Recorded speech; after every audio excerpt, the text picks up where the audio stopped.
नमस्कार श्रोताओं, मैं हूँ रतिका और आप सुन रहे हैं कार्यक्रम भारत विकास डायरी। आज आकाशवाणी के इस कार्यक्रम के नए अंक में हम आपको ले चलेंगे लोकसभा क्षेत्र सोनीपत। वर्ष 1977 में अस्तित्व में आए इस संसदीय क्षेत्र में गत 10 वर्षों से भारतीय जनता पार्टी का वर्चस्व कायम है। इस लोकसभा सीट पर सन 1999 और 2000 में हुए चुनाव में भारतीय जनता पार्टी काबिज रही। तब भारतीय जनता पार्टी से किशन सिंह सांगवान ने यहां से 2 बार जीत दर्ज की थी। 1991 और 2009 के चुनाव में यहां से कांग्रेस उम्मीदवार विजयी रहे, तो 1996 में निर्दलीय उम्मीदवार अरविंद शर्मा ने जीत का परचम लहराया। गत 10 वर्षों से भारतीय जनता पार्टी के रमेश कौशिक यहां से सांसद हैं। सोनीपत लोकसभा क्षेत्र में सोनीपत जिले के 6, गोहाना, गन्नौर, बरोदा, राई, सोनीपत व खरखौदा और जींद जिले के 3 सफीदो, जींद व जुलाना विधानसभा क्षेत्र आते हैं। परिसीमन के बाद 2014 के लोकसभा चुनाव में जींद को पहली बार सोनीपत संसदीय क्षेत्र में शामिल किया गया। इस लोकसभा क्षेत्र के अंतर्गत सोनीपत जिले के 6 विधानसभा क्षेत्र होने के कारण इस संसदीय सीट पर सोनीपत का दबदबा देखने को मिलता है और सभी पार्टियों द्वारा सोनीपत जिले से ही अपने उम्मीदवार उतारे जाते रहे हैं।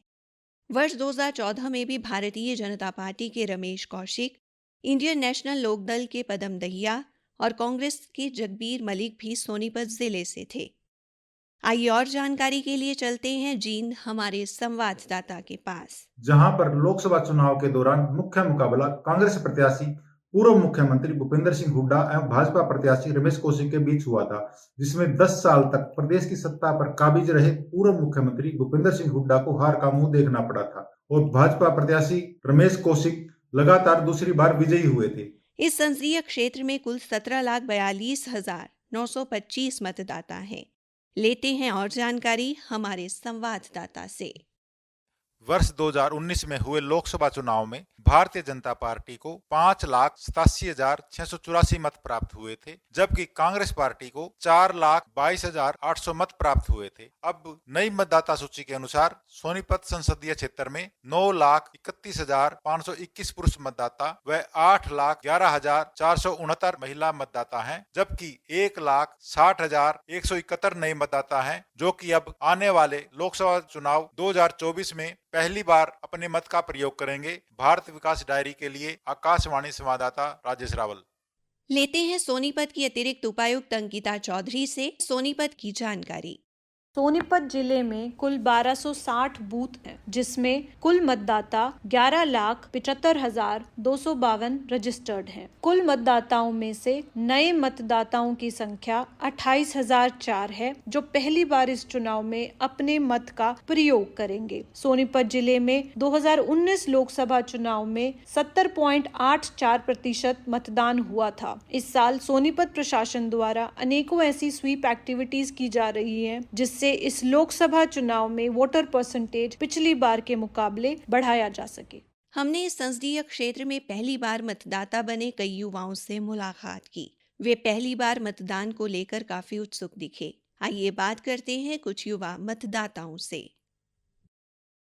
भारतीय मैं जींद जिले से बिलोंग करती हूँ और इस बार हमारे पहली बार मतदान करने का अवसर प्राप्त हुआ है। इसके लिए हम बहुत ज्यादा एक्साइटेड है और यही उम्मीद करते हैं कि जो भी पार्टी पक्ष में आएगी वह युवाओं को रोजगार की ओर भी अवसर देगी और एम्प्लॉयमेंट हमारे देश में बढ़ाएगी और अनएम्प्लॉयमेंट को कम करेगी। मेरा नाम रिया है और मैं प्रियदर्शनी इंदिरा गांधी कॉलेज की छात्रा हूँ। अब की बार मैं पहली बार अपना मतदान कर रही हूँ, जिसके लिए मुझे बहुत अच्छा लग रहा है कि मैं अपना रिप्रेजेंटेटिव चुनने में एक देश का हिस्सा बन रही हूँ। आज के युवाओं को भी इस चीज के बारे में बहुत ज्यादा अवेयर होना चाहिए कि किसे उन्हें वोट देना है और किसे नहीं। कौन रिप्रेजेंटेटिव कंट्री के लायक है, जो कंट्री को सही से चला सकता है और उसको डेवलपिंग स्टेज से डेवलप्ड स्टेज में ले जा सकता है। नाम खुशबू है, मैं पीआईजी गवर्नमेंट कॉलेज की छात्रा हूँ। मुझे बहुत अच्छा लग रहा है कि मैं अपना मतदान दे सकती हूँ और चुनाव का एक हिस्सा बन सकती हूँ। मुझ में भी इतनी क्षमता है कि भाई जो चुनाव हो रहा है उसके लिए मैं अपने पर्सन को सिलेक्ट कर सकती हूँ कि अपने देश के लिए कौन सबसे बेस्ट होगा और किसके लिए हम सपोर्ट कर सकते हैं। मेनली तो वही है कि स्पेशली हम ये देखें कि कौन इंडिया को ग्रो कर रहा है, कितना इंक्रीज कर रहा है हर एक चीज को, चाहे वो एजुकेशन के मामले में हो या फिर और जो भी चीजें इंस्टीट्यूशन हो हॉस्पिटल्स हो, जो हर एक चीज को इंक्रीज करेगा, पुअर पर्सन्स के बारे में सोचेगा और एज वेल एज रिच के बारे में भी सोचेगा, तो हम उसी को वोट करेंगे। नाम ज्योति है, मैं गवर्नमेंट पीआईजी कॉलेज से हूँ और मैं पहली बार अपना मतदान कर रही हूँ। तो मैं चाहती हूँ कि मैं जिस भी पार्टी को अपना वोट डालूँ वो अच्छे से काम करे।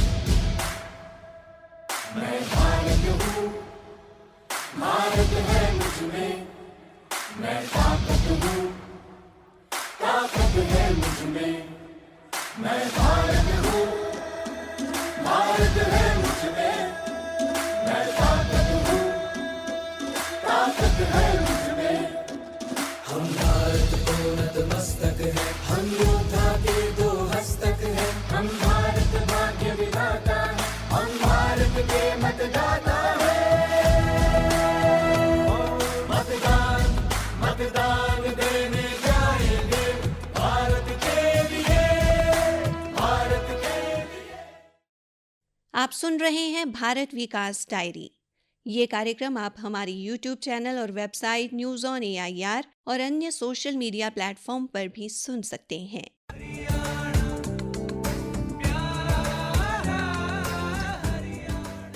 सोनीपत लोकसभा क्षेत्र में 10 वर्षों में अभूतपूर्व विकास हुआ है। आइए चलते हैं क्षेत्र से लोकसभा सांसद रमेश कौशिक के पास और उनसे जानते हैं सोनीपत लोकसभा क्षेत्र की विकास गाथा। हमने विकास का एक नया रास्ता दिया है। आज हमने इतना विकास किया है जो पिछले 60 साल में नहीं हुआ था। वो आज सोनीपत बहुत तेज़ी से आगे बढ़ता हुआ शहर नज़र आ रहा है। चाहे केएमपी का निर्माण हो, चाहे केजीपी का निर्माण हो, और नंबर 1 नेशनल हाईवे है जो 12 लेन से 16 लेन तक का बनाया गया है दिल्ली से पानीपत, उसका काम भी कंप्लीट हो चुका है, उद्घाटन हो चुका है। और यहाँ से जमुना से लेके और जो सांपल खरकोदा सांपला झज्जर वाला रोड है वो भी हमारा कंप्लीट हो चुका है। और अपना जो है एक हम नया रोड बना रहे हैं जो कि बड़वासनी नहर के ऊपर से है, जिससे सोनीपत से हमारा एयरपोर्ट का रास्ता कुल 35 मिनट का हो जाएगा। ये द्वारका एक्सप्रेसवे में जाके मिल जाएगा। सोनीपत से गोहाना और जींद एक्सप्रेसवे का काम भी लगभग कंप्लीट होने वाला है। 90% काम कंप्लीट हो चुका है, कुछ बचा है। और इसी तरह से हमने रोहतक जुनाना जींद का रोड पूरा किया है, नेशनल हाईवे बनाया है। जींद से भिवानी, जींद से असंध करनाल और जींद से अश्विद्धों भिवानी अब कर रहे हैं। जींद का बाईपास, जींद का मेडिकल कॉलेज, इसके साथ साथ गन्नौर में rail coach factory, container depot और इंटरनेशनल मंडी है, फ्रूट मंडी, उसका भी काम शुरू हो गया। पिछले दिनों माननीय मुख्यमंत्री जी ने उसके 3200 करोड़ रुपए मंजूर करके और तेजी से काम बढ़ाया है। इसी तरह हमारा खरखोदा मारुति के लगने से वहाँ पर जमींदारों के लिए विशेष रूप से बड़ा भारी पैदा हुआ है। और जो जमीन 40-50 लाख रुपए एकड़ भी नहीं बिकती थी, आज 3-3, 4-4 करोड़ रुपए एकड़ बिकती है। इससे पूरे क्षेत्र में खुशहाली आई है। सुशासन से सपनों को साकार कर रहे हम, सुशासन से सपनों को साकार कर रहे। रेलवे लाइन थी सोनीपत गोहाना जींद, वो कंप्लीट करी, 3 ट्रेनें चलाई और बिजली की रेलवे लाइन की है। फिर रोहतक से गोहाना पानीपत थी, वो बिजली की है। और जींद से स्पिद्दो पानीपत थी, उसका विद्युतीकरण का काम पूरा किया। रोहतक जुलाना जींद विद्युतीकरण का काम था वो पूरा किया। अपने क्षेत्र में जितना रेलवे का और सड़कों का NHAI का काम हमने किया है, इसे रिकॉर्ड वर्क इन सालों में हुआ है। और आज हमने सोनीपत रेलवे स्टेशन काम तेजी चल रहा है, जो मॉडर्न रेलवे स्टेशन बनने जा रहा है, जिसपे 28 से 30 करोड़ रुपए खर्च आ रहा है। इसी तरह गोहाना रेलवे स्टेशन पर, मॉडर्न रेलवे स्टेशन पर, इसी तरह जींद मॉडर्न रेलवे स्टेशन बना रहे हैं। और बहुत सारे अंडरपास और ओवर ब्रिज भी हमने बनाए हैं, जो एक तरह से हमारे यहाँ पासपोर्ट ऑफिस नहीं था, आज पासपोर्ट ऑफिस सोनीपत में है। यहाँ सेंट्रल गवर्नमेंट की कोई डिस्पेंसरी नहीं थी, सेंट्रल गवर्नमेंट के हमारे यहाँ काफी संख्या में एम्प्लॉय हैं। आज सोनीपत में सेंट्रल गवर्नमेंट की डिस्पेंसरी है, जिससे एम्प्लॉय को कहीं नहीं जाना पड़ता। आज हमने विकास का नया रास्ता सोनीपत को दिया है और आज हरियाणा में सोनीपत सबसे विकसित शहरों में गिनती में आ रहा है। और हमारा सोनीपत जो है एक एजुकेशन का बहुत बड़ा हब बना है। बहुत सारी यूनिवर्सिटियाँ यहाँ पर आ रही हैं और बन रही हैं। और जैसे मैं बता रहा था, जींद में मेडिकल कॉलेज है, उसका काम भी लगभग कंप्लीट हो चुका है। आने वाले समय जल्दी से हम शुरू करवा लेंगे। और जो एक हमने बनाया है 152D है, अब जींद के लोगों को अगर चंडीगढ़ जाना हो तो 2-2.25 घंटे में चंडीगढ़ पहुँच जाते हैं। वो भी अपने आप में महत्वपूर्ण है। और जो दिल्ली से कटरा वाला रोड है, वो भी हमारे गोहाना से और बड़ौदा के आसपास से वो गुजरता है, उसका भी क्षेत्र बड़ा भारी फायदा होने जा रहा है। और जो हमारा रैपिड ट्रेन की बात है वो काम भी अब जल्दी शुरू हो जाएगा, क्योंकि दिल्ली गवर्नमेंट पैसे जमा नहीं करवा रही थी और सुप्रीम कोर्ट के आदेश से वो पैसे जमा करवा रहे हैं और पैसे जमा होते वो काम भी हम। आकाशवाणी समाचार एकांश ने इस क्षेत्र में हुए विकास के साक्षी नागरिकों से बातचीत की। आइए अब सुनते हैं विकास की कहानी उन्हीं की जुबानी। मेरा नाम संदीप है जी, मैं जींद शहर से हूँ। अब इन 10 सालों में बहुत ज्यादा काम हुए। अब हमारा नया बस स्टैंड बना दिया जी भंडारा की तरफ। अब बिल्कुल पता नहीं चलता आने जाने में। 152 डी बना दिया जी। कब चंडीगढ़ से वहाँ चले जाओ अम्बाड़ा की तरफ जी, पता नहीं चलता। बहुत बढ़िया काम हो रहे हैं जी। और एक नर्सिंग कॉलेज बना दिया और इस सरकार में मुख्यमंत्री ने बहुत बढ़िया काम करे हैं जी। ये अंडरपास बना दिए जी, रेलवे के पुल बना दिए और भी बहुत सारा काम हुए हैं जी। मैं विजेंद्र सिंह। जींद की एक और बात करें तो जींद में काफी नेशनल हाईवे से जो है जींद शहर को जोड़ा गया है। अब इन नेशनल हाईवे जुड़ने के बाद जो है जींद का युवा बाहर जाके काम कर लेता है। अब दिल्ली हमारे इतने नजदीक हो गई है, रोहतक हमारे इतने नजदीक हो गया है कि हाईवे के बनने से हम वहां जाके काम करके वापस अपने घर शाम को लौट सकते हैं। दूसरी बात करें आंगनबाड़ी केंद्र की, आजकल उसमें प्ले स्कूल में जो है कन्वर्ट कर दिया गया, जिसमें बहुत ज्यादा फायदा हो रहा है। हमारे बच्चे जो थे खेल खेल के में जो है आजकल शिक्षा प्राप्त कर रहे हैं। आपको बताऊं मैं डिजिटल इतना कर दिया आंगनबाड़ियों को, बड़ी बड़ी एलईडी हैं, बहुत सी चीजें उसमें लगाई गई हैं। और किसानों की बात करें तो मंडियां इतनी आधुनिक हो गई हैं कि जितना भी हमारा जो भी फसल की बिजाई हम करते हैं तुरंत उसका ऑनलाइन करवाते हैं और हमारा जो फसल होने से पहले ही वो बिकने के पूरे चांस रास्ते खुल जाते हैं। मंडी में जाते हैं, गेट पास लेते हैं और बड़े आराम से हमारी फसलें बिक जाती हैं। हमने जींद के जिला योजना अधिकारी मुकेश कुमार से भी क्षेत्र में हुए विकास की जानकारी ली।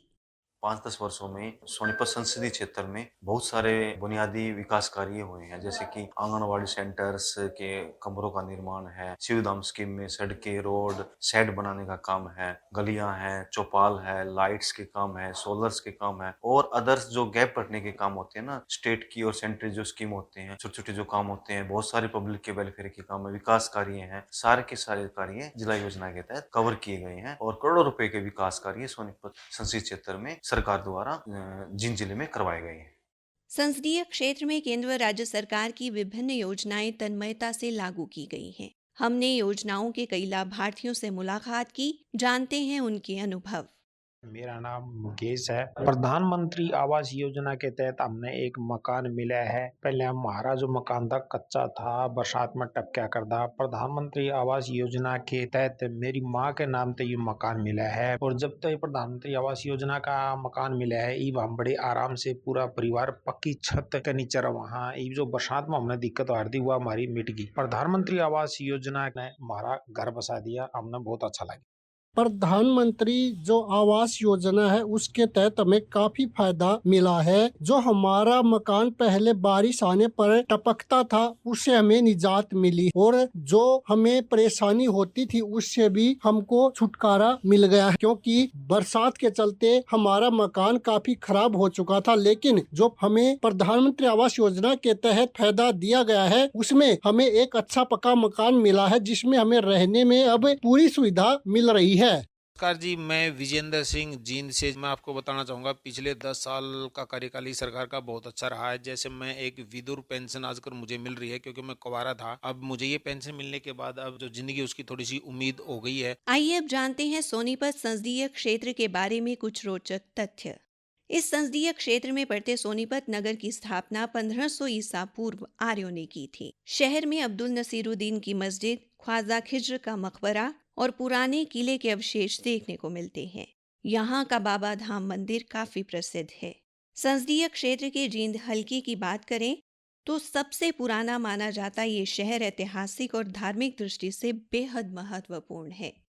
हरियाणा का दिल कहे जाने वाले शिव मंदिरों के लिए प्रसिद्ध शहर का भूतेश्वर मंदिर आकर्षण का मुख्य केंद्र है, जिसके चारों ओर रानी तालाब एक अलग ही दृश्य प्रस्तुत करता है। कहा जाता है कि यहाँ पांडवों ने कौरवों के साथ युद्ध में जीत का आशीर्वाद लेने के लिए विजय की देवी जयंती देवी का आह्वान किया था और उनका मंदिर बनवाया था। ये भी मान्यता है कि भगवान राम सीता स्वयंवर में जाते समय इस नगर से गुजरे थे। खुदाई से मिले अवशेषों से पता चलता है कि जींद नगर 5 बार नष्ट होकर फिर से बसा है। ये भी मान्यता है कि महाराजा रणजीत सिंह ने शहर का नाम अपनी सबसे छोटी रानी जिंदा के नाम पर रखा था। तब ये शहर पटियाला रियासत के अधीन था। इसे हरियाणा की सियासी राजधानी भी कहा जाता है।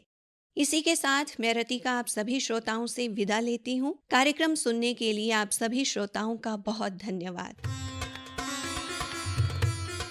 हम फिर मिलेंगे कार्यक्रम की नई कड़ी में एक नए संसदीय क्षेत्र में हुए विकास की ढेर सारी बातों और रोचक जानकारियों के साथ। श्रोताओं, आपको ये कार्यक्रम कैसा लगा? हमें हमारी ईमेल newsairchd@gmail.com पर अपनी राय जरूर भेजें। नमस्कार। प्रस्तुति अश्वनी कुमार शर्मा। प्रस्तुति सहायक नितिन कुमार।